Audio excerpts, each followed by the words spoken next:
Emas dianggap sebagai pelaburan, tapi pada masa yang sama, tuan-puan, emas juga boleh jadi simpanan. Tuan mentor saya selalu pesan, nak simpan emas, tuan-puan, kena ada ilmu. Kita kena tahu sebenarnya kita simpan emas ni untuk pelaburan ataupun untuk simpanan. Tuan-puan, jika kita beli emas untuk pelaburan, item-item gold bar 250 gram seperti ini lebih sesuai. Sebab harga per gram lebih rendah, charge premium lebih murah dan spread lebih nipis. Sebagai contoh, kalau budget beli emas cuma 1 gram, anggaplah emas itu sebagai tabungan, bukan pelaburan. Menabung dulu, tuan-puan, dengan penuh sabar sampai cukup 1 kilogram satu keluarga sebagai pot kecemasan kita.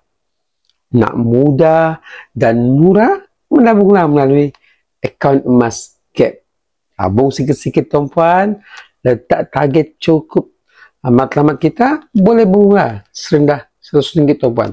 Tak perlu tunggu duit yang banyak untuk bermula. Sebaliknya, mulakan saya, tuan-puan, walaupun hanya 1 gram. Tuan-puan nak dapatkan ilmu yang betul, mulakan tabungan emas seperti ini walaupun serendah RM100. Jom bermula bersama saya. Boleh DM saya, boleh follow, tuan-puan, kalau info ni bermanfaat untuk kita. Belajar sesuatu? Dan buat pendaftaran percuma beserta dengan belian emas yang pertama. Kami bantu sebaiknya.